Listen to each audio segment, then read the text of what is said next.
नमस्कार विद्यार्थी मित्रांनो, स्वागत आहे तुमचं SK MPSC अकॅडमी या आपल्या यूट्यूब चॅनलमध्ये।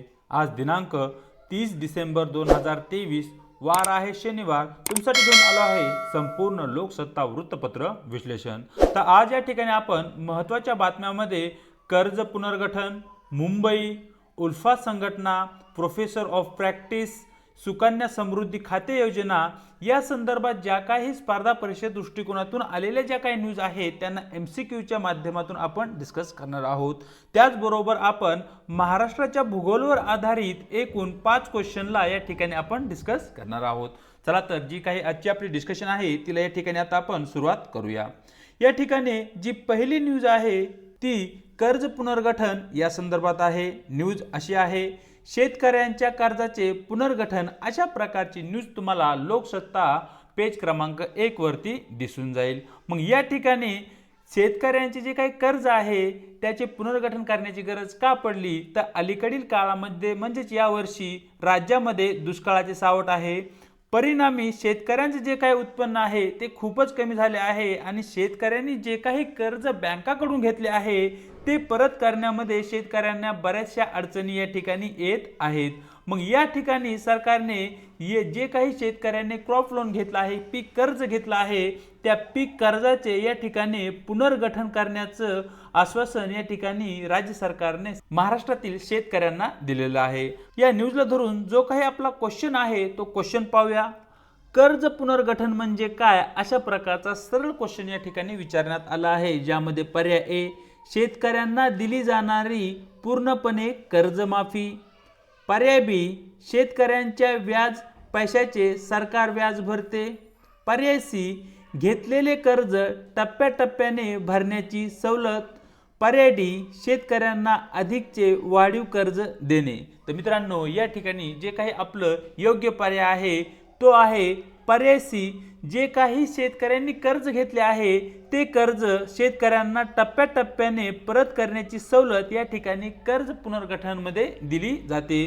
फॉर एक्झाम्पल, शेतकऱ्यांनी 1 लाख रुपयांचे कर्ज घेतले आहे आणि शेतकऱ्याला हे जे 1 लाखाचे कर्ज आहे पुढच्या 12 महिन्यामध्ये म्हणजे 1 वर्षामध्ये ते बँकेला परत करायचे आहे। मग अशा परिस्थितीमध्ये हे 1 लाखाचे जे काही कर्ज आहे त्याचे 5 टप्पे केले जातील, 20-20 हजाराचे। असे एकूण 5 टप्प्यामध्ये शेतकरी हे जे कर्ज घेतले आहे ते बँकांना परत करू शकतो आणि यालाच आपण कर्जाचे पुनर्गठन असे म्हणतो आणि यामुळे आपला पर्याय सी हा योग्य आहे। चलूया आपल्या पुढच्या न्यूजकडे, जी की या ठिकाणी मुंबई संदर्भात आहे।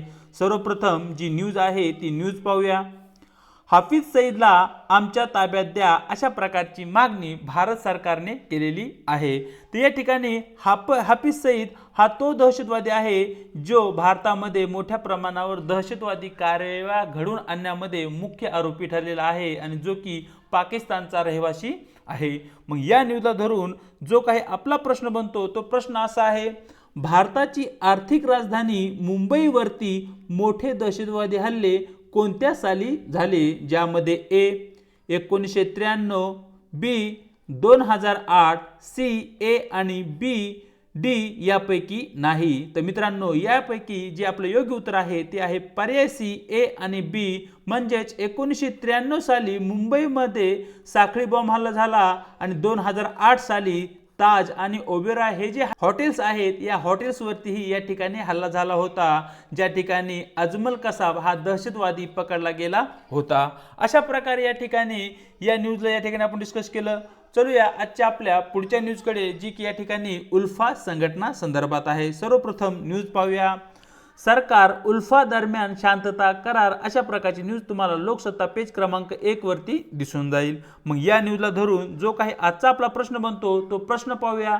उल्फा ही बंडखोर संघटना खालीलपैकी प्रामुख्याने कोणत्या राज्यात कार्यरत आहे किंवा होती, अशा प्रकारचा प्रश्न या ठिकाणी तुमच्या समोर आहे, ज्या ठिकाणी पर्याय ए मणिपूर, पर्याय बी नागालँड, पर्याय सी छत्तीसगड, पर्याय डी आसाम। तर मित्रांनो या ठिकाणी जे काय आपले योग्य उत्तर आहे ते आहे पर्याय डी, आसाम या राज्यामध्ये उल्फा ही बंडखोर संघटना ऍक्टिव्ह होती। आता उल्फा संघटना आणि आसाम सरकार व केंद्र सरकार हे 3 ॲक्टर या ठिकाणी एकत्र आले आहेत आणि त्यांच्यामध्ये एक करार झाला आहे की या ठिकाणी पूर्णपणे शांतता निर्माण केली जाईल। म्हणजे उल्फा ही जी काही बंडखोर संघटना आहे आता ती लोकशाही मार्गाने त्यांची जे काही मागणी आहेत ती केंद्र सरकार आणि राज्य सरकारच्या समोर मांडतील आणि लोकशाही पद्धतीने ते काय करतील, प्रशासनामध्ये सहभाग नोंदवतील। अशा प्रकारचा करार या ठिकाणी 3 पार्टीमध्ये झाला आहे, ज्यामध्ये एक पार्टी आहे केंद्र सरकार, दुसरी पार्टी आहे आसाम सरकार आणि तिसरी पार्टी आहे उल्फा संघटना। अशा या 3 पार्ट्यामध्ये हा करार झाला आहे आणि या ठिकाणी उल्फा ही आसाम या राज्यातील प्रमुख संघटना आहे, हेही तुम्हाला या ठिकाणी माहिती असणं आवश्यक आहे। पाहूया आजचा आपला पुढचा प्रश्न, जो की या ठिकाणी प्रोफेसर ऑफ प्रॅक्टिस संदर्भात आहे। सर्वप्रथम न्यूज पाहूया। 12,000 उद्योग तज्ञांची नोंद, अशा प्रकारची न्यूज तुम्हाला लोकसत्ता पेज क्रमांक 2 वरती दिसून जाईल। या ठिकाणी प्रोफेसर ऑफ प्रॅक्टिस ही जी योजना आहे या योजनेवर आधारित सरळ जो आपला प्रश्न आहे तो प्रश्न पाहूया। प्रोफेसर ऑफ प्रॅक्टिस योजना कोणत्या संस्थेकडून सुरू करण्यात आली आहे? कोणत्या संस्थेकडून सुरू करण्यात आली आहे? ज्यामध्ये पर्याय ए विद्यापीठ अनुदान आयोग, ज्याला की आपण UGC म्हणतो, पर्याय be all India council for technical education, ज्याला की आपण AICTE म्हणतो, पर्याय सी राष्ट्रीय वैद्यकीय आयोग, ज्याला की आपण नॅशनल मेडिकल कमिशन असे म्हणतो, आणि पर्याय डी राष्ट्रीय शिक्षण परिषद, ज्याला की आपण NCTE असे म्हणतो। तर मित्रांनो या ठिकाणी या प्रश्नाचे जे काही आपले योग्य उत्तर आहे ते आहे पर्याय ए विद्यापीठ अनुदान आयोग, युनिव्हर्सिटी ग्रांट कमिशन या संस्थेकडून प्रोफेसर ऑफ प्रॅक्टिस ही योजना सुरू करण्यात आली आहे। यामध्ये जे काही विविध उद्योग आहेत त्या उद्योगामध्ये कार्य करणारे जे काही व्यक्ती आहेत त्या व्यक्तीचं मार्गदर्शन विद्यार्थ्यांना देण्यासंदर्भात ही योजना आहे। म्हणजे जे काही व्यक्ती आहेत त्यांचे सेमिनार्स, त्यांचे लेक्चर्स हे ज्या मोठ्या युनिव्हर्सिटीज आहेत किंवा उच्च शिक्षण ज्या संस्था आहेत त्या संस्थांमध्ये अरेंज केले जातील आणि त्या ठिकाणी या उद्योग क्षेत्रातील तज्ञाकडून या ठिकाणी विद्यार्थ्यांना मार्गदर्शन केलं जाईल आणि त्या संदर्भात ती योजना आहे ज्याला की आपण प्रोफेसर ऑफ प्रॅक्टिस योजना असे म्हणतो, जी की विद्यापीठ अनुदान आयोग UGC ने सुरू केलेली आहे। चलूया आजच्या आपल्या पुढच्या न्यूजकडे, जी की या ठिकाणी सुकन्या समृद्धी योजने संदर्भात आहे। सर्वप्रथम न्यूज पाहूया। सुकन्या समृद्धी योजनेच्या गुंतवणूकदारांना 9 वर्षाची भेट, अशा प्रकारची न्यूज तुम्हाला लोकसत्ता पेज क्रमांक 10 वरती दिसून जाईल। या न्यूजला धरून सरळ जो आपला प्रश्न बनतो तो प्रश्न पाहूया। सुकन्या समृद्धी खाते हे पालकाद्वारे किती वयापेक्षा कमी वयाच्या मुलींच्या नावाने उघडता येते? अशा प्रकारचा आपला प्रश्न आहे, ज्यामध्ये पर्याय ए 18 वर्ष, पर्याय बी 21 वर्ष, पर्याय सी 1 वर्ष, पर्याय डी 10 वर्ष। तर मित्रांनो या ठिकाणी या प्रश्नाचे जे काही आपले योग्य उत्तर आहे ते आहे पर्याय डी 10 वर्ष। म्हणजे ज्या कोणत्या मुलीचं वय हे 10 वर्ष किंवा त्यापेक्षा कमी आहे अशा मुलीच्या नावे या ठिकाणी सुकन्या समृद्धी अकाउंट ओपन केलं जातं आणि त्यावरती केंद्र सरकारकडून ठराविक दराने व्याज परतावा दिला जातो आणि एका ठराविक वेळेनंतर जे काही पैसे या ठिकाणी सुकन्या समृद्धी खात्यामध्ये जमा करण्यात आले आहेत ते ठराविक वेळेनंतर त्या मुलीला परतही दिले जातात। अशा संदर्भात ती योजना आहे, ती तुम्हाला या ठिकाणी माहिती असणं आवश्यक आहे, कारण सुकन्या समृद्धी योजना ही एक महत्त्वाची योजना आहे आणि यावर येणाऱ्या काळामध्ये आयोगाकडून क्वेश्चन विचारला जाऊ शकतो। चलूया पुढे। या ठिकाणी आता आपण महाराष्ट्राच्या भूगोलावर आधारित एकूण 5 MCQ प्रश्न पाहणार आहोत, वस्तुनिष्ठ प्रश्न पाहणार आहोत, ज्यामध्ये जो काही आपला पहिला प्रश्न आहे तो आहे भारतीय भौगोलिक क्षेत्रफळाच्या दृष्टीने महाराष्ट्राचा कितवा क्रमांक लागतो? म्हणजे जे काही राज्य आहे त्या राज्यांचे जे काही क्षेत्रफळ आहे त्या क्षेत्रफळानुसार महाराष्ट्राचा कितवा क्रमांक लागतो, अशा प्रकारचा आपला प्रश्न आहे, ज्या ठिकाणी पर्याय ए 1, पर्याय बी 2, पर्याय सी 3, पर्याय डी 4। तर मित्रांनो या ठिकाणी जे काही आपले योग्य उत्तर आहे ते आहे पर्याय सी भौगोलिक क्षेत्रफळाच्या दृष्टीने महाराष्ट्राचा राज्यामध्ये 3रा क्रमांक लागतो। या ठिकाणी सर्वात मोठे राज्य जर पाहितले आपण भौगोलिक क्षेत्रफळाच्या दृष्टिकोनातून राजस्थान या राज्याचा या ठिकाणी पहिला क्रमांक लागतो। नंबर 2रा क्रमांक हा मध्य प्रदेश या राज्याचा लागतो आणि 3ऱ्या क्रमांकावर महाराष्ट्र हे राज्य आपल्याला पाहायला भेटते। अशा प्रकारे ही 3 राज्य देशामध्ये क्षेत्रफळाच्या दृष्टीने पहिल्या, दुसऱ्या आणि 3ऱ्या क्रमांकावर असलेली आपल्याला दिसतात। चलूया आपल्या प्रश्न क्रमांक 2 कडे। प्रश्न क्रमांक 2 पाहूया.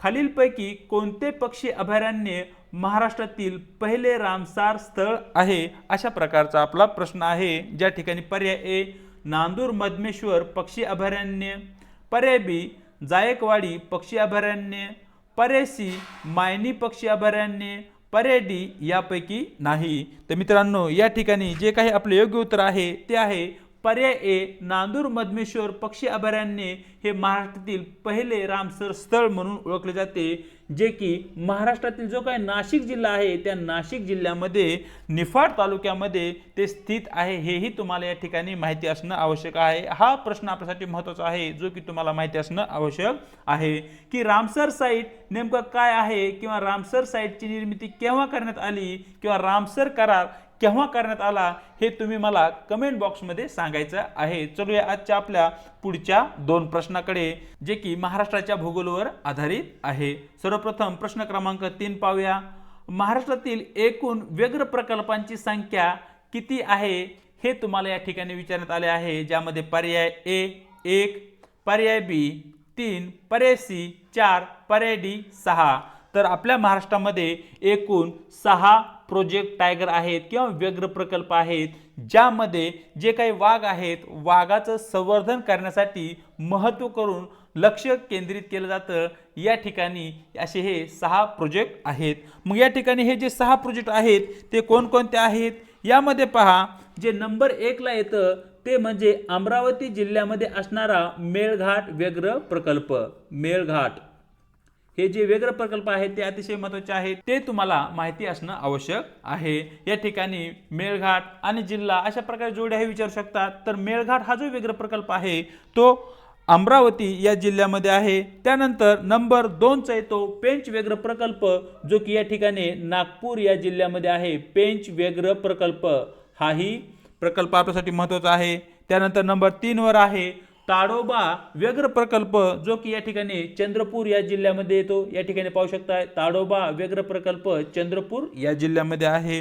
त्यानंतर सह्याद्री व्याघ्र प्रकल्प हा कोणकोणत्या 3 जिल्ह्यामध्ये येतो हे तुम्हाला माहिती असणं आवश्यक आहे. या ठिकाणी तुम्हाला माहिती असेल की महाराष्ट्राचा जो काही पश्चिम भाग आहे या भागामध्ये सह्याद्रीची रांग गेली आहे. मग या ठिकाणी कोणत्या 3 जिल्ह्यामध्ये सह्याद्री व्याघ्र प्रकल्प विस्तारला आहे हे तुम्हाला कमेंट बॉक्समध्ये सांगायचे आहे. त्यानंतर नंबर 5 वर आहे नवेगाव नागझरी व्याघ्र प्रकल्प, जो की गोंदिया आणि भंडारा या 2 जिल्ह्यामध्ये विस्तारलेला आपल्याला या ठिकाणी दिसतो. गोंदिया आणि भंडारा म्हणजे या भागामध्ये हा नवेगाव नागझरी प्रकल्प असणार. त्यानंतर शेवटचा 6व्या क्रमांकाचा जो काही व्याघ्र प्रकल्प आहे तो आहे बोर प्रकल्प, जो की या ठिकाणी वर्धा या जिल्ह्यामध्ये आहे. बोर व्याघ्र प्रकल्प वर्धा जिल्हा. अशा प्रकारे तुम्हाला माहिती असणं आवश्यक आहे. पुन्हा एकदा सांगतो, मेळघाट व्याघ्र प्रकल्प अमरावती जिल्ह्यामध्ये आहे. पेंच व्याघ्र प्रकल्प नागपूर जिल्ह्यामध्ये आहे. आणि जो नागझरी नवेगाव व्याघ्र प्रकल्प आहे तो भंडारा आणि गोंदिया या जिल्ह्यांच्या सीमावर्ती आहे, म्हणजे या 2 जिल्ह्यामध्ये तो विस्तारलेला आहे. त्यानंतर बोर हा जो व्याघ्र प्रकल्प आहे तो या ठिकाणी वर्धा या जिल्ह्यामध्ये आहे. आणि जो काही सह्याद्री व्याघ्र प्रकल्प आहे तो कोणत्या 3 जिल्ह्यामध्ये विभागलेला आहे हे तुम्ही मला कमेंट बॉक्समध्ये सांगायचं आहे. चलूया आजच्या आपल्या या ठिकाणी प्रश्न क्रमांक 4 कडे. महाराष्ट्रातील खालीलपैकी कोणते वन्यजीव अभयारण्य बायसन अभयारण्य म्हणून ओळखले जाते? तर या ठिकाणी बायसन या प्राण्यासाठी ते प्रसिद्ध आहे, त्यामुळे त्याला बायसन अभयारण्य म्हणून ओळखले जाते. तर या ठिकाणी जे पर्याय आहेत ते पर्याय ए राधानगरी वन्यजीव अभयारण्य, पर्याय बी फणसाड वन्यजीव अभयारण्य, पर्याय सी घोडाझरी वन्यजीव अभयारण्य, पर्याय डी सागरेश्वर वन्यजीव अभयारण्य. तर मित्रांनो, या ठिकाणी या प्रश्नाचे जे काही आपले योग्य उत्तर आहे ते आहे पर्याय ए राधानगरी वन्यजीव अभयारण्य. आणि राधानगरी वन्यजीव अभयारण्य हे कोल्हापूर या जिल्ह्यामध्ये आहे. राधानगरी धरण हेही फेमस आहे. म्हणजे या ठिकाणी राधानगरी हा जेव्हा शब्द प्रयोग येतो तर कोल्हापूर जिल्हा हा तुम्हाला माहिती असणं आवश्यक आहे. चलूया आजच्या आपल्या प्रश्न क्रमांक 5 कडे, जो की महाराष्ट्राच्या भूगोलावर आधारित आहे. आणि आजचा या ठिकाणी आपला शेवटचा प्रश्न आहे. सरळ प्रश्न पाहूया.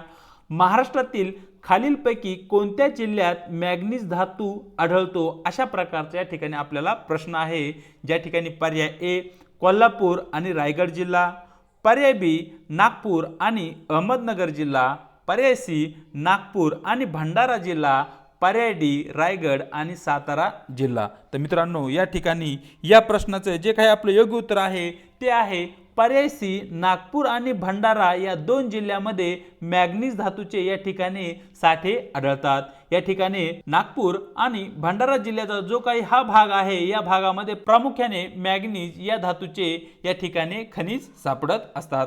अशा प्रकारे मित्रांनो दिनांक 30 डिसेंबरचे लोकसत्ता वृत्तपत्र संदर्भात जे काही महत्त्वपूर्ण न्यूज होत्या त्यांना इन डिटेलमध्ये या ठिकाणी आपण स्पर्धा परीक्षे दृष्टिकोनातून स्टडी केला आहे। त्याचबरोबर महाराष्ट्राचा भूगोलावर आधारित एकूण 5 प्रश्नही या ठिकाणी आपण डिस्कस केले आहेत। चॅनलवरती नवीन असाल किंवा व्हिडिओ जर पहिल्यांदाच पाहत असाल तर चॅनलला सबस्क्राईब आणि शेअर करायला विसरू नका। त्याचबरोबर आपल्या व्हिडिओच्या डिस्क्रिप्शन बॉक्समध्ये देण्यात आलेली आपल्या टेलिग्राम चॅनलची जी काही लिंक आहे त्या लिंकवरती जाऊन आपले टेलिग्राम चॅनल जॉईन ही करायचे आहे, ज्याच्या माध्यमातून आपल्या प्रत्येक व्हिडिओच्या लिंक्स आणि त्याचबरोबर स्पर्धा परीक्षेसंदर्भात ज्या काही नवनवीन अपडेट आहेत त्या तुम्हाला त्या ठिकाणी भेटून जातील। आज इथेच थांबत आहोत, भेटूया एका नवीन व्हिडिओ सोबत।